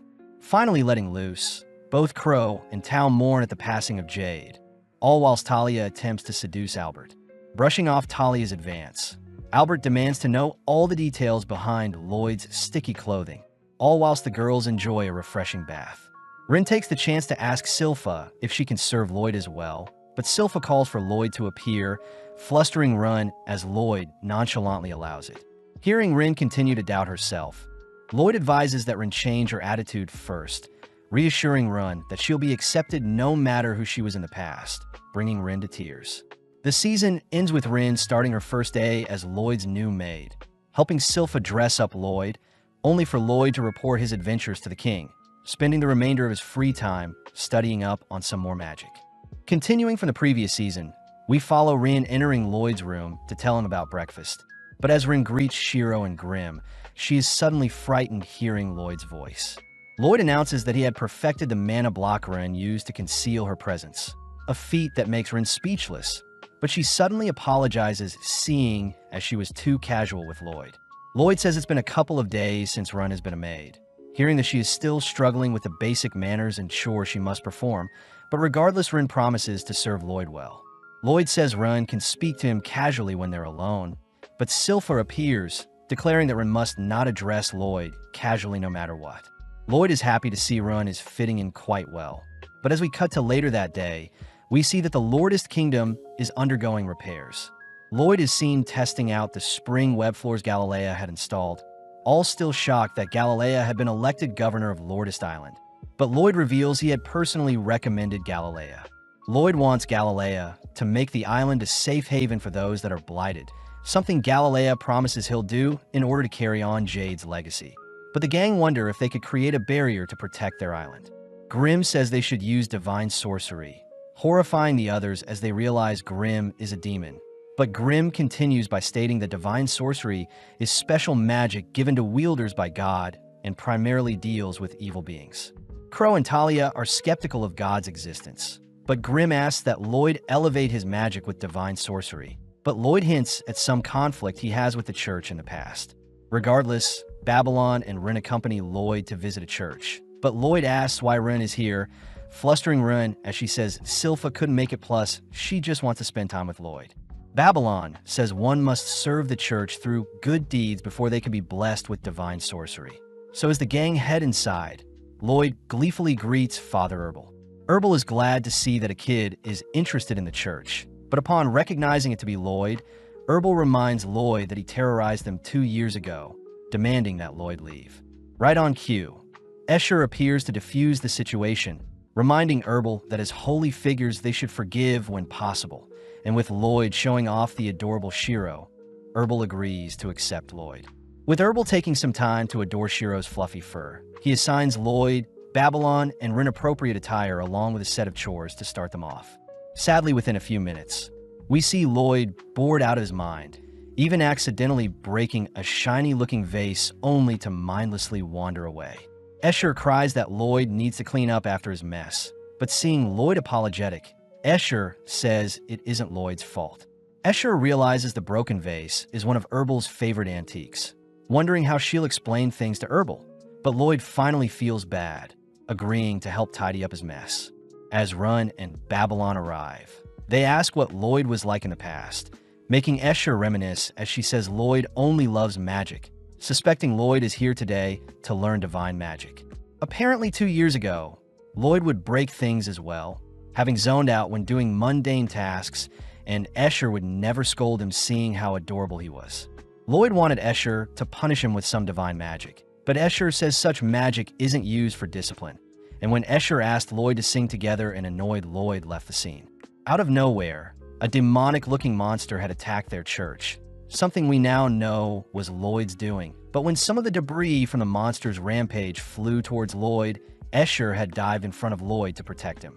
Strangely, Escher was more worried about Lloyd's well-being, even after sustaining a decent amount of damage, something that made Lloyd regret his decision as he retracted the demon and confessed. Ren and Babylon are horrified at what Lloyd did in the past, but Escher says Lloyd isn't a demonic spawn, still remembering the time when Lloyd sang with everyone and entranced the other singers with his magnificent performance. Escher declares she'll have Lloyd join them for their recital today, uttering that Saria will be coming. But as we cut to Lloyd, we see him notice some men picking on a girl. The men demand the girl apologize for running into them, but Lloyd recognizes the girl to be Saria, his big sister. Saria is seen asking the men if they're good with playing instruments, immediately turned off when she hears the men don't have knowledge in such things, attempting to leave, but the men aren't finished with her. As the others join Lloyd, they hear that Saria is the 4th princess of the Solemn Kingdom and is a musical prodigy, having mastered all instruments. Sadly, she doesn't care for anything but music. As the townsfolk clear the scene, we see the men getting more aggressive with Saria, but out of nowhere Escher demands the men let Saria go. The men get excited to cop a feel of Escher's body, strangely producing some melodic squeals, but off to the side, Herbal cries that today's recital will be ruined. Babylon fills Lloyd in on the recital featuring Escher and Saria, a performance that is meant to heal those who listen, but this makes Grimm wonder if divine magic can be replicated with a ritual instead of a magic signature. With Lloyd intrigued to learn more about music that heals, he calls upon Run to stop the men, all while Saria is busy scolding the men for pleasing Escher in the wrong way. In mere moments, Ren unleashes her poison, specifically putting Herbal, Saria, Escher, and the 2 men to sleep, a feat accomplished with Mana Block. Lloyd says by applying the Mana Block, Ren was able to focus her mana in specific areas. Happy to see that Ren had managed to transmute her poison into something more harmless like knockout gas. Sadly, the thugs are still conscious as Ren's knockout gas wasn't potent enough, and before Babylon offers to knock out the men, Lloyd finally steps up. As the men rush Lloyd with the girls in hand, Lloyd simply snaps his fingers, teleporting the men to a random location, shocking the others, as it seems Lloyd is also trying to learn teleportation magic. Back inside the church, Herbal is told that Babylon and Ren ended up dealing with the thugs, all whilst Babylon and Ren quiver, amazed that Lloyd is carrying on Jade's legacy by attempting to master his teleportation magic. Ren wonders if one day Lloyd could master her technique as well. And with Herbal heading off to prepare for the recital, we see Saria lean in close towards Lloyd, having barely remembered Lloyd to be her younger brother. Escher says it is impressive that a music-obsessed fiend like Saria could still remember Lloyd's name, reminding Escher to invite Lloyd to sing alongside them. But Saria intervenes, declaring that Lloyd isn't ready and instead will watch their performance. With Saria asking Lloyd to pay close attention, Lloyd gets excited to learn more about divine sorcery, especially since it may be replicable with rituals similar to rain dances. At that moment, both Lloyd and Babylon detect a strange presence, but in the blink of an eye, no traces of it are left behind. As the gang sit down to enjoy the show, we see Escher and Saria take center stage, and with a single note, Saria sets the tone of the recital. Instantly, Escher's voice and Saria's musical notes entrance the audience, a beautiful symphony of sounds that brings the onlookers into tears. Lloyd is amazed by the recital, taking the chance to draw his blade as he slices the magic around him only to analyze the mana signature to resemble a healing spell with a strange pattern. As specks of light rain down and heal the audience, Lloyd admits that Escher's divine magic is something he can't learn just yet, but more interestingly enough, Lloyd can sense a gaze watching over the recital. Lloyd says a being very high above them is watching, wondering if it could be one of God's servants, only to teleport away before Run and Babylon's eyes. Having used Shadow Wolf to teleport to the mana signature watching them, Lloyd is seen flying endlessly through space, suddenly smashing into a strange realm filled with clouds. As Lloyd and Grimm explore the cloud-filled scenery, they stumble onto a structure with their culprit sitting atop the stronghold, declaring that the figure before them was the one gazing at them from above. As Lloyd watches on, the strange figure begins thirsting over Saria and Escher's performance, wondering if he could descend onto them and surprise everyone. Out of nowhere, the figure is struck by lumps of cloud, suddenly checking to see who is the culprit only to shriek upon seeing that Lloyd has entered their paradise.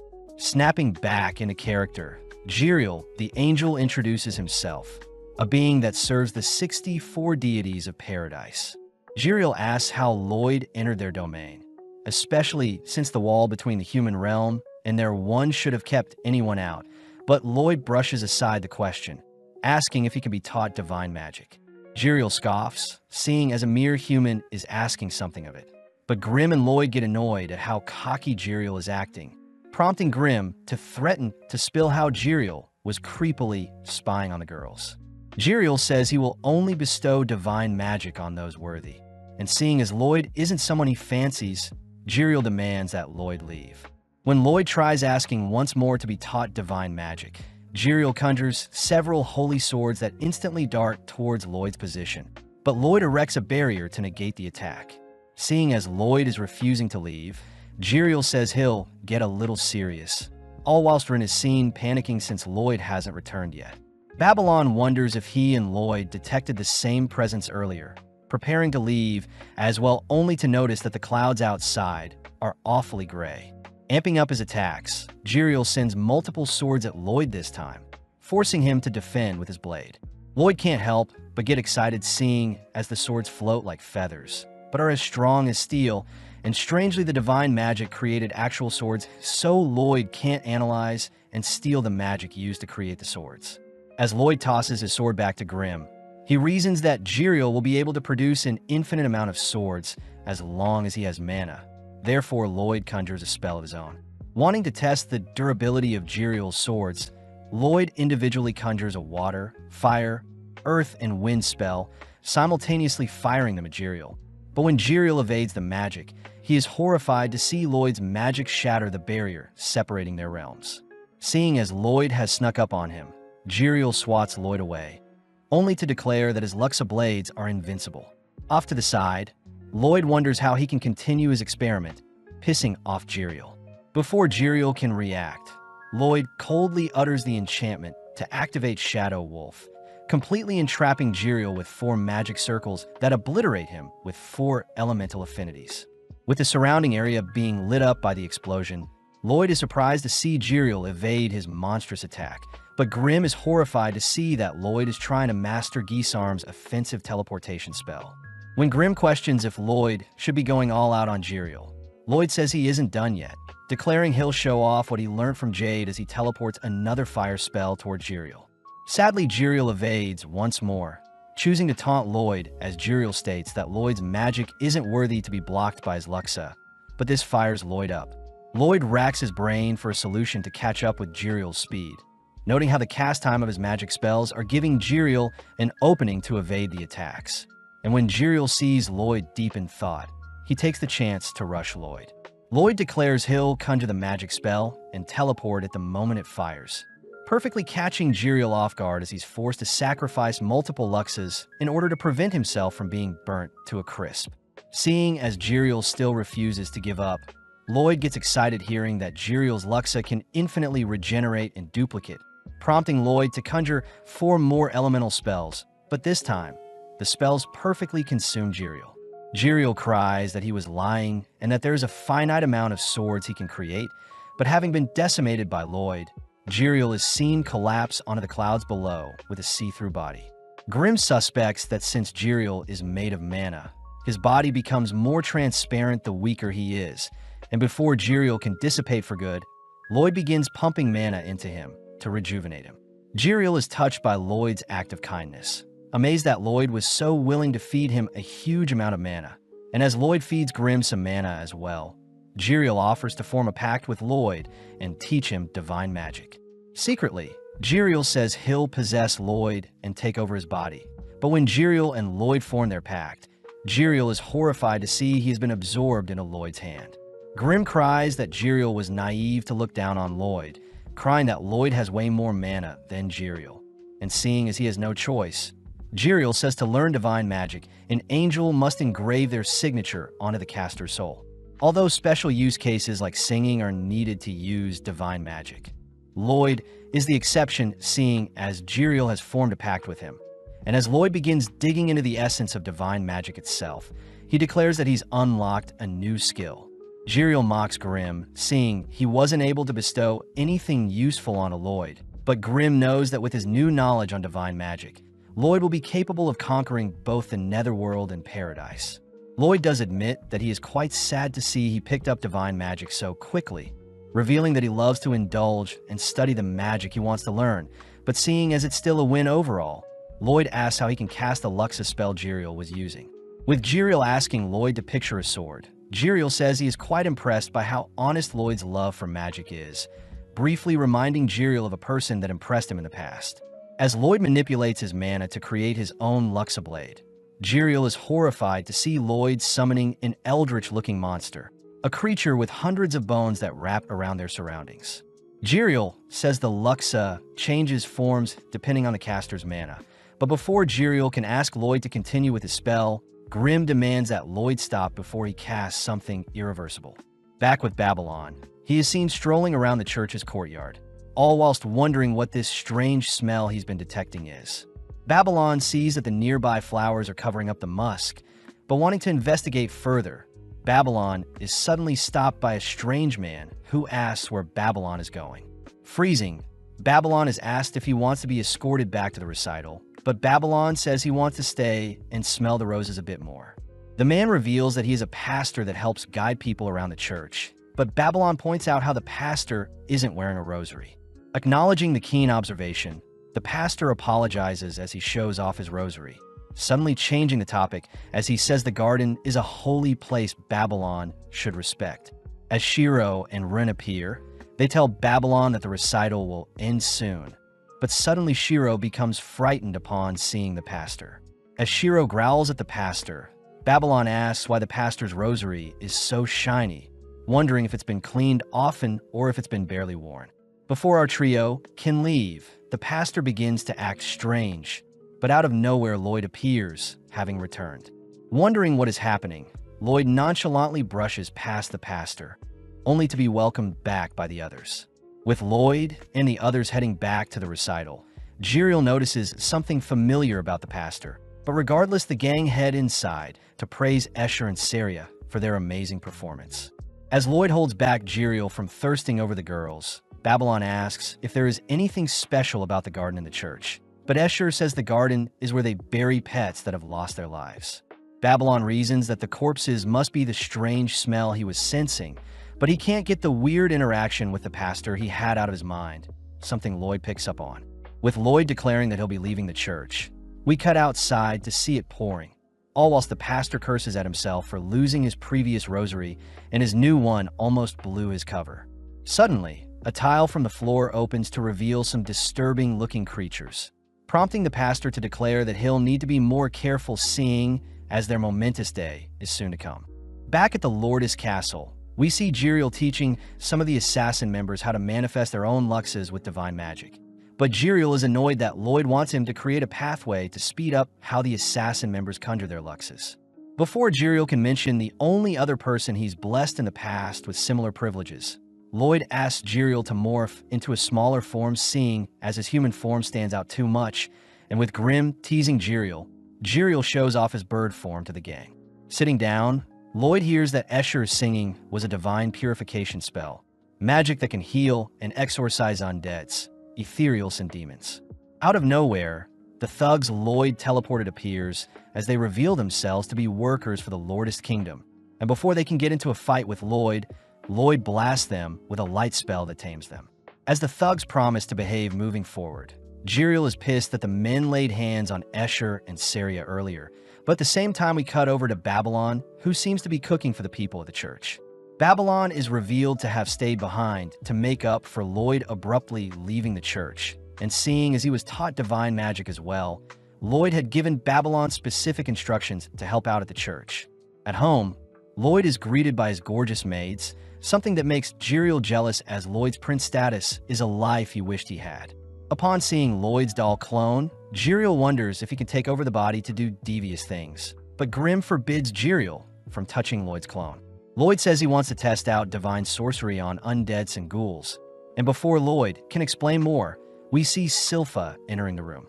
When Lloyd asks if Silpha wants to go ghoul hunting with him, Silpha immediately clears her schedule, only to excitedly accept the invitation. Heading out with Run and Shiro, the gang cross the Great Dean Bridge, the sole connector between the east and west sections of the city. As the gang stroll through town, they hear that the Adventurers Guild have reported sightings of ghouls in town, and sadly the creatures can't be tracked down as their rotting flesh are similar to rotting food waste. Lloyd says his spectral detection can't be used seeing as it's quite crowded, but coincidentally, the gang bump into Escher and Saria, who are out on some shopping. When the girls invite Lloyd to have some pancakes with them, Lloyd jumps on the idea, all heading into the restaurant that specializes in pancakes. Grim is surprised to see Lloyd fixated on something that isn't magic, but Lloyd says that pancakes are quite magical as they are fluffy and delectable, especially when they're combined with honey syrup, a revelation that makes Lloyd's companions droll. With Saria and Lloyd both bonding over their love for pancakes, we see the gang tuck into the fluffy desserts, only for Escher to ask what the gang is doing in town. Escher is surprised to hear they're hunting for ghouls, especially since more people have had to take refuge in the church after being strangely attacked by some ghouls.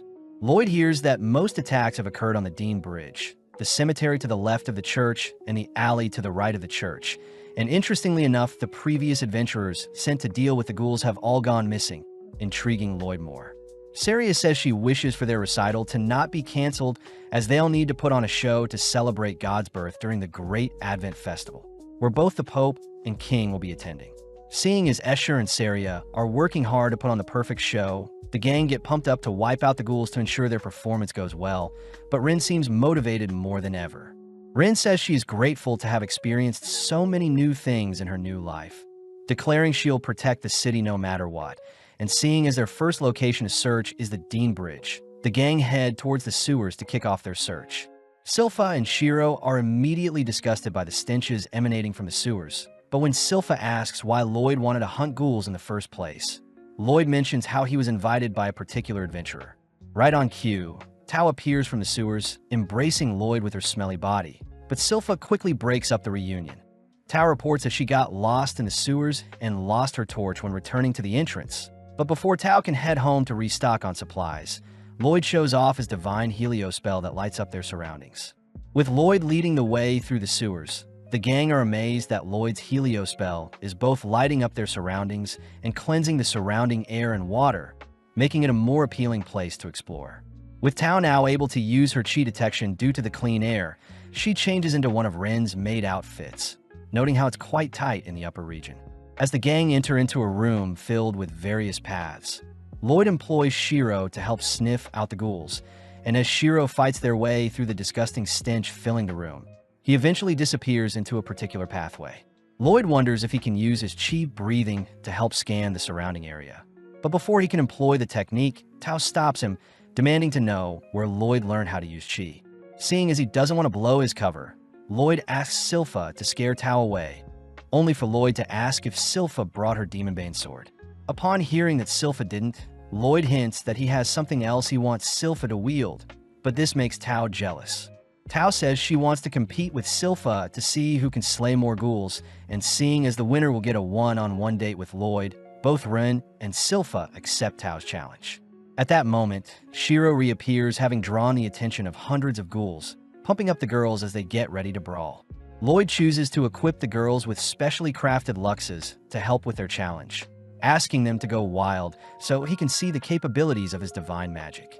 Kicking off their challenge, Tao decapitates 2 ghouls with her legs, only to slay another 2 by flinging their heads towards them. Before Tao can continue her streak, we see Silpha intercept her attacks, placing Tao to the side only to steal the kills for herself. As Tao and Silpha rush around the room, slaying ghouls, we see Silpha purposely marking Tao to ensure she doesn't get a lead. Silpha calls out Tao for not using the divine gauntlets Lloyd gave her, prompting both girls to brandish their attacks as they rack up 8 kills each. But Tao is impressed Silpha is so strong even without the use of chi, all while Silpha praises Tao for being able to damage her blade with one of her attacks. With Ren racking up 5 kills for herself, she reasons she should stand out by infusing her poison with her Luxa blade, a combination Lloyd hadn't considered yet. Sadly, when Ren tries attacking with the blade, it shatters since divine magic is quite delicate, showing Lloyd that divine magic shouldn't be tampered with. As Ren flees from attacking Ghoul, Lloyd crafts a variation of a Luxa with poison infused into it, this time allowing Ren to melt away the Ghoul as the new Luxa is infused with poison sorcery that amplifies its damage. Grimm isn't surprised that Jiriel didn't know such a thing was possible, and now that Lloyd is free to experiment with divine magic, he equips Silpha with a floppy water blade that allows her to reach 23 kills. As both Ren and Tao racking up the same amount of kills, we see all 3 girls neck and neck as they rush towards the 2 remaining ghouls. But out of nowhere, a demonic-looking creature flings the girls aside. With Lloyd and the creature locking eyes, we cut back to the church where the suspicious priest is seen strangling Father Herbal, and before a weird-looking ghost can possess Herbal, we see Escher speechless upon seeing what is happening.